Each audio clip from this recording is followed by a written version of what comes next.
Hi friends, this is Junaid. आज मैं आप लोगों को कार्ले और कैरियर के कंप्रेसर के बारे में बताऊंगा। ये जो आप कंप्रेसर देख रहे हैं, ये कैरियर का कंप्रेसर और कार्ले का सेम मॉडल आता है, दोनों का एक ही आदमी की कंपनी है।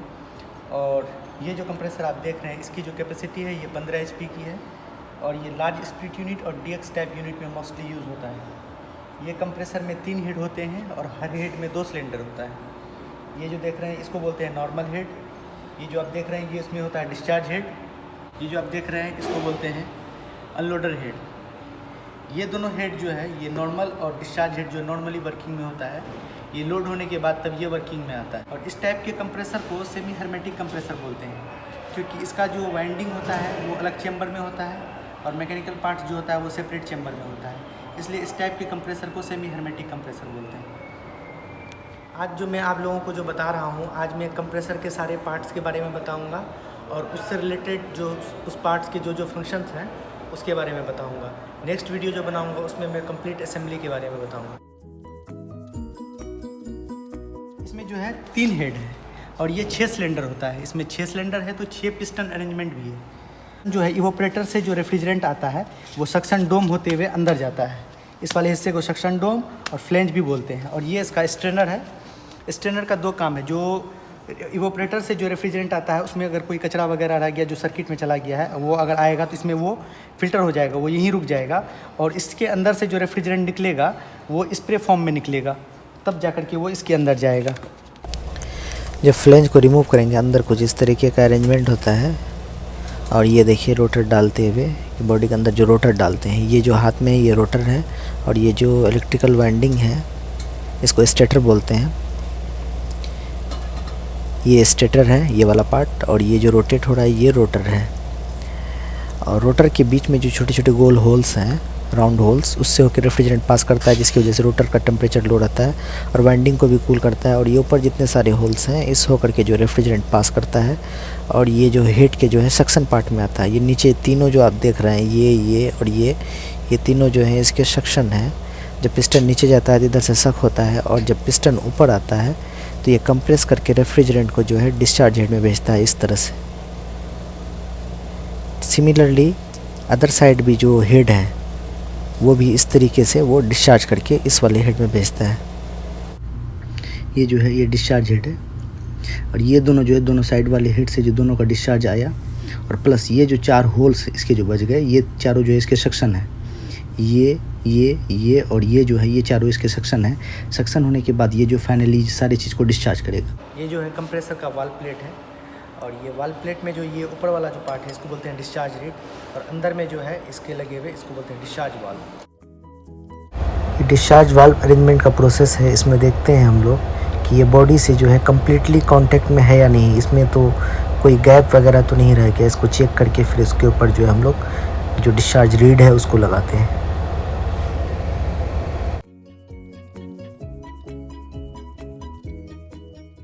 ये वाला जो है सक्शन वाल्व, ये इसके बैक साइड लगता है।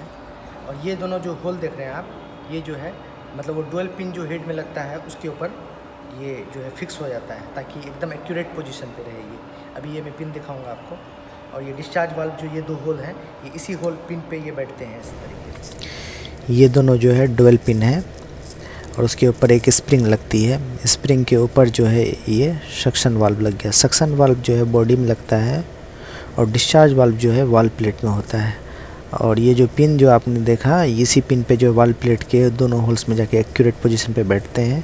और तीनों हेड में जो है सिमिलर टाइप का अरेंजमेंट होता है।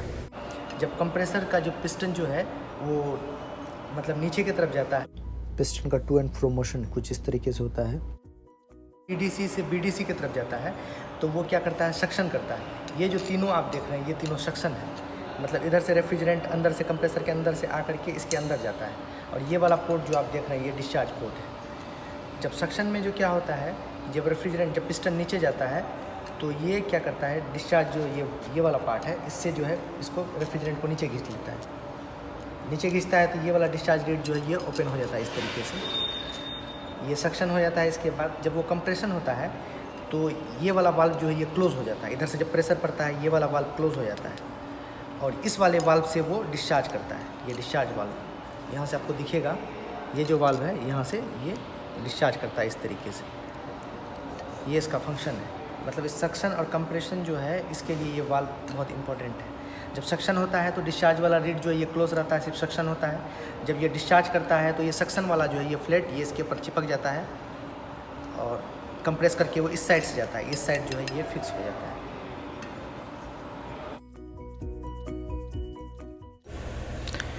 ये जो आप देख रहे हैं ये गैस्किट है जो कि वाल प्लेट के नीचे लगती है और ये तीनों हेड में कॉमन होता है। तीनों हेड में वाल प्लेट के नीचे इसी सिमिलर टाइप की गैस्किट लगती है और गैस्किट के ऊपर जो है हम लोग वाल प्लेट लगाते हैं। सक्शन वाल्व जो है बॉडी में लगा होता है और डिस्चार्ज वाल्व जो है वाल प्लेट में लगी होती है। और वाल प्लेट के ऊपर जो हर हेड के फंक्शन के अकॉर्डिंग अलग अलग गैस्किट लगाते हैं। अभी जो आप ये गैस्किट देख रहे हैं ये गैस्किट जो है अनलोडर हेड का गैस्किट है। गैस्किट किस तरीके से लगता है, ये इस तरीके से ये गैस्किट लग जाता है। सारे हेड का गैस्किट अलग अलग। उसके बाद ये जो है सक्शन हेड है, ठीक है। ये जो 3 होल जो नीचे आपको मैंने बताए थे ये तीनों होल जो है सक्शन के हैं और जो सक्शन वाला पोर्ट है जो ये वाला जो चेम्बर है ये अलग होता है, इसी में सक्शन होगा। जब ये कंप्रेस करके डिस्चार्ज करेगा तब वो इस वाले हेड में आएगा और यहाँ से वो ऊपर से वो इस में डिस्चार्ज करेगा। और इसका जो गैस्किट है वो ये है, देखिए बिल्कुल गैस्किट बहुत इंपॉर्टेंट है, गैस्किट मिस्टेक नहीं होना चाहिए। ये इसका गैस्किट है और ये जो फाइनली जो डिस्चार्ज हेड है ये जो है सक्शन वाले जो पोर्ट हो गई 1, 2 और ये तीनों जो नीचे जो है ये सक्शन पोर्ट है। और सक्शन अब ये जो है सक्शन जो है ये डिस्चार्ज हेड है तो इसके जो साइड से जो आता है ये डिस्चार्ज आता है दोनों साइड वाले हेड का। जैसे मैं आपको ये दिखाऊं, ये जो है डिस्चार्ज हेड है, डिस्चार्ज हेड ये है ऊपर वाला है। तो इस वाले हेड से जो है ये जो है यहाँ आप जो देख रहे हैं ये जो है ये हेड में डिस्चार्ज करता है। ये चीज़ जो है ये जो है इस हेड से कनेक्ट है और ये जो है ऊपर जो उस साइड से भी जो है इस साइड से भी ये जो है इस साइड से डिस्चार्ज करता है, ये जो है दोनों से।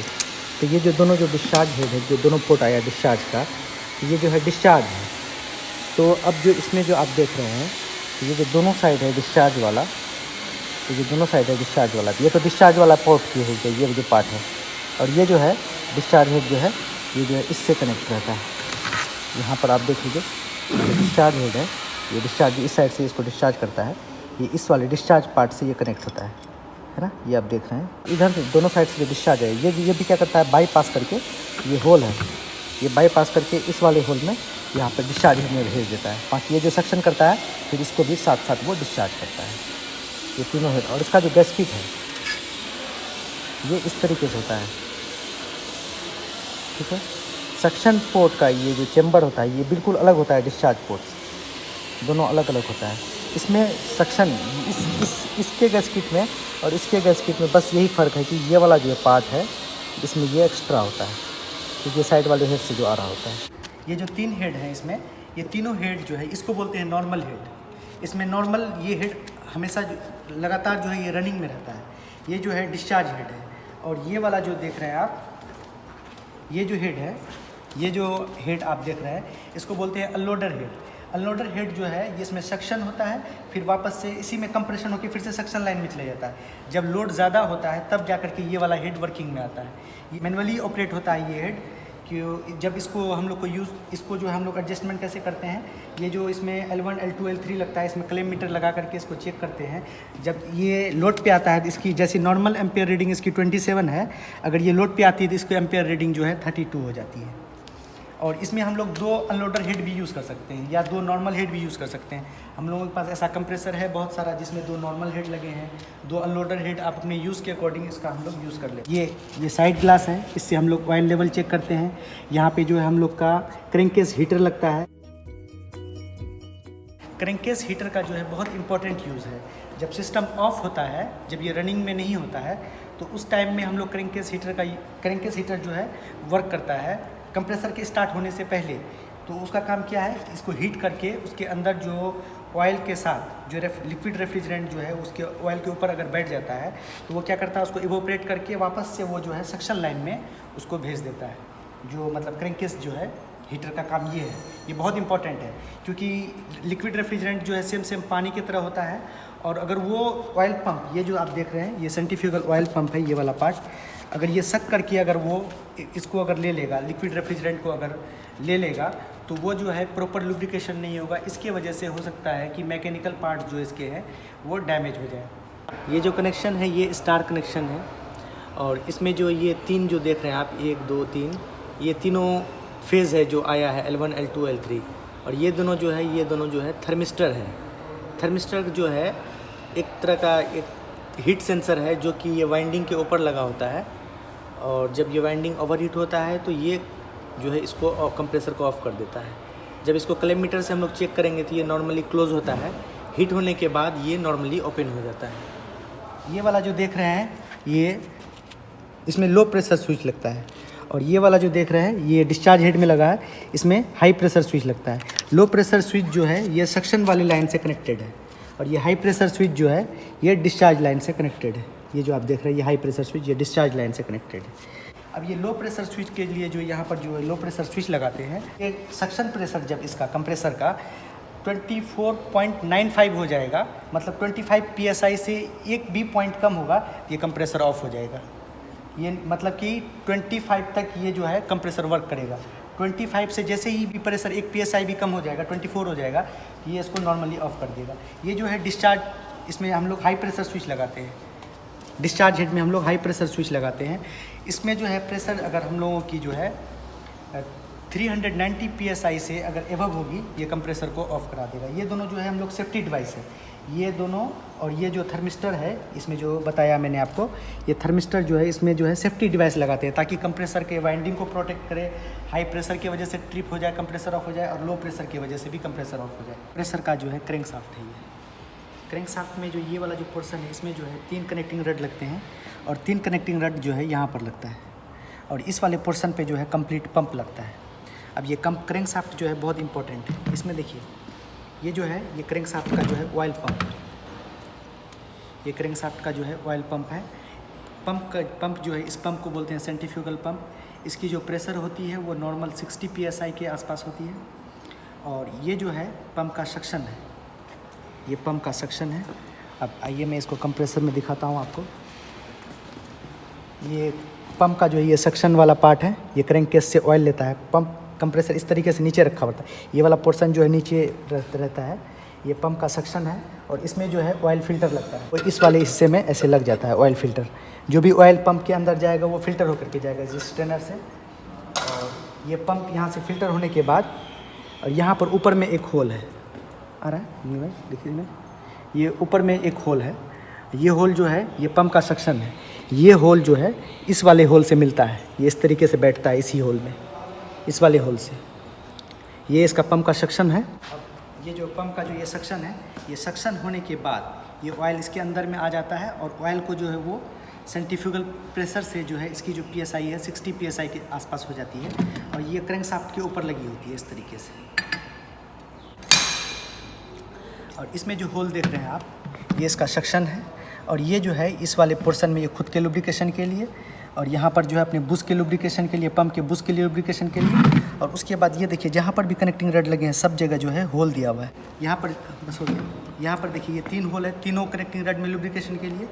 और ये नीचे जो 3 क्रैंक ये जो लगे हैं कनेक्टिंग रड, उसके लुब्रिकेशन के लिए यहाँ पर। और इसमें जो है 2 बुश रहता है, मतलब कि वाइंडिंग साइड जो होता है, स्टेटर साइड, उस साइड जो है 2 बुश लगा होता है, तो उसके लुब्रिकेशन के लिए यहाँ पर एक होल दिया हुआ है। और ये पंप जो है इस तरीके से लगा होता है। और इस पंप में जो ये वाला जो पोर्शन आप देख रहे हैं, यहाँ पर ये चीज़ लगती है,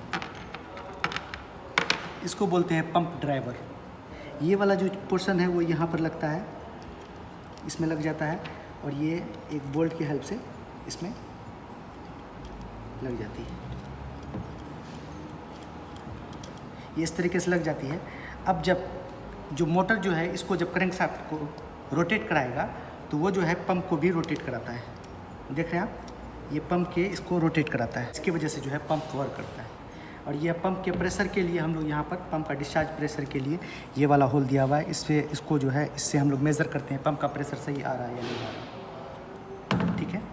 और इसमें जो है एक चीज़ और दी हुई है उसके लिए, जैसे आपको मैंने बताया कि क्रैंकेज हीटर जो है वो हीट करता है, ऑयल को उससे जो है लिक्विड रेफ्रिजरेंट जो है क्रैंककेस से जो है सक्शन लाइन में चला जाता है। ये होल जो आप देख रहे हैं, ये होल जो है इससे मिला हुआ है, ये वापस से जो है सक्शन साइड में चला जाता है।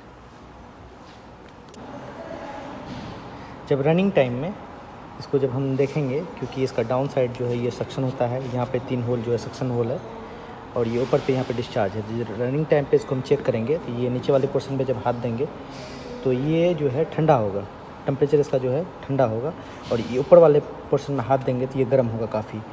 और सेम सिमिलरली इस वाले हेड में भी डाउन साइड जो है 3 सेक्शन के हैं, यहाँ पर जो 3 होल मैंने आपको दिखाए थे, अगर डाउन साइड अगर आप हाथ देते हैं तो ये आपको जो है ठंडा लगेगा, और जब ये वाला पोर्शन पे अगर हाथ देंगे ऊपर टॉप हेड पे तो ये आपको जो है गर्म होगा काफ़ी ज़्यादा। इधर नॉर्मल टेम्परेचर होगा और इधर जो है काफ़ी गर्म होगा डिस्चार्ज की वजह से, क्योंकि ऊपर जो है यहाँ पे इसका डिस्चार्ज है। ठीक है, सिमिलरली। और ये जो है डिस्चार्ज हेड जो है ये आपको जो है कम्प्लीटली पूरा हीट होगा, क्योंकि इधर से भी डिस्चार्ज जा रहा है और इधर से भी डिस्चार्ज जा रहा है, इसकी वजह से ये पूरा हेड जो है बहुत गर्म होगा रनिंग टाइम पे। जो इसका जो डिस्चार्ज हेड है वो ये वाला जो पोर्ट है इसका ये डिस्चार्ज हेड है, इससे हम लोग पंपिंग चेक करते हैं, यहीं पर इसका जो है डिस्चार्ज हेड से ही कंडेंसर में जाता है इस वाले पोर्शन में। ये जो है ये ऑयल पंप है इसका, ये सेंट्रीफ्यूगल ऑयल पंप है, और इसमें जो सेंट्रीफ्यूगल ऑयल पंप है इसकी जो प्रेशर होती है वो जो इसकी नॉर्मल रेंज है वो 60 PSI रहती है इस वाले इसके पंप की, और ये पंप का जो है ये डिस्चार्ज प्रेशर के लिए, और ये दोनों जो है क्रैंककेस से कनेक्ट है, ये दोनों जो बोल्ट आप देख रहे हैं। तो यहाँ पर ये क्या हो गया, जो पंप का जैसे ये डिस्चार्ज प्रेशर यहाँ से लेते हैं, ये सक्शन प्रेशर यहाँ से ले लिया, और ये जो ऑयल वगैरह जो इसमें फिल करते हैं कंप्रेसर ऑयल, तो वो इसमें से फिल करते हैं, और ये जो है मतलब कि जो कंप्रेसर का जो ड्रेन है, जो कंप्रेसर ऑयल वो ड्रेन करने के लिए इस वाले बोल्ट का हम यूज़ करते हैं। रेफ्रिजरेंट जो इसमें सक्शन होता है वो क्रैंककेस के अंदर नहीं जाता है, इसके अंदर से ही चेम्बर बना हुआ है, ये सीधे हेड में आता है और यहीं से हेड सक्शन होता है।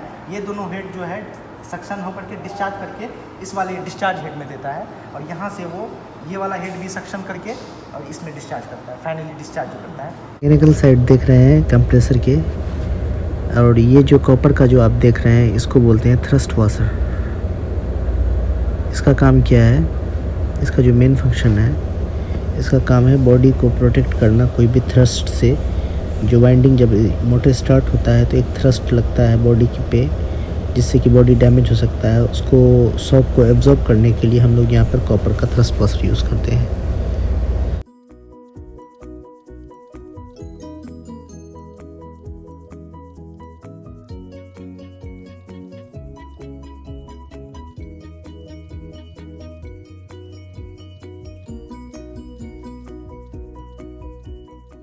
ये जो है ये ऑयल पंप रिलीफ वाल्व है, मतलब ऑयल पंप जो यहाँ से सक्शन करता है, कंप्लीट सारी चीज़ों में लुब्रिकेशन होने के बाद वो इस वाले से वापस से क्रैंककेस में आता है। ये सक्शन होता है यहाँ से, और ये सारे पार्ट में लुब्रिकेशन होने के बाद ये वापस से इसमें जो क्रैंककेस में रिटर्न आता है ऑयल, ये इसको बोलते हैं ऑयल पंप रिलीफ वाल्व। और ये वाला जो आप देख रहे हैं ये इसको बोलते हैं कंट्रोल वाल्व। और ये कंट्रोल वाल्व जो है इसका काम क्या है, जब कंप्रेसर रनिंग में होता है, रनिंग के दौरान क्या होता है कि सर्किट में जो है ये ऑयल चला जाता है, जो कंप्रेसर ऑयल है वो सर्किट में चला जाता है, और वो सर्किट में आने के बाद वापस से सक्शन साइड आ जाता है ऑयल। ये वापस से जो क्रैंककेस का जो सक्शन साइड है वो सक्शन साइड आ जाता है ऑयल। सक्शन साइड से इसको जो है स्टेटर साइड से इलेक्ट्रिकल पार्ट से इसको जो वापस से क्रैंककेस में लाने के लिए इसको बोलते हैं कंट्रोल वाल्व। कंट्रोल वाल्व का एक और फंक्शन है, इसको चेक वाल्व भी बोलते हैं, कंट्रोल वाल्व भी बोलते हैं। इसको ऐसा क्यों बोलते हैं, क्योंकि क्रैंककेस का जो भी ऑयल है वो इस साइड से जो है उधर नहीं जाएगा, सक्शन में नहीं जाएगा, सिर्फ उस साइड से जो है स्टेटर साइड से जो भी ऑयल वगैरह है वो सिर्फ क्रैंककेस में आएगा, इधर का ऑयल उधर नहीं जाएगा, इसलिए इसको कंट्रोल वाल्व। ये एक तरह से वन वे वाल्व भी है, इसको आप देख सकते हैं। ये जो है एक तरह से मतलब जो स्टेटर साइड जो रहेगा ऑयल वो सिर्फ क्रैंककेस के अंदर आएगा, और लेकिन क्रैंककेस का ऑयल जो है वो स्टेटर साइड नहीं जाएगा। इसको बोलते हैं कंट्रोल वाल्व भी बोल सकते हैं, चेक वाल्व भी बोल सकते हैं। और इसमें जो देख सकते हैं आप यहाँ पर, ये जो मैंने आपको बताया ये 6 सिलेंडर अरेंजमेंट है, इसमें 6 पिस्टन लगते हैं, ये इस तरीके से अरेंजमेंट इसका। अब जो है हम आपको कंप्रेसर को स्टार्ट करके बगैर लोड के इसका एम्पेयर रीडिंग और इसका जो ऑयल पंप का जो डिस्चार्ज प्रेशर वो चेक करके दिखाएंगे।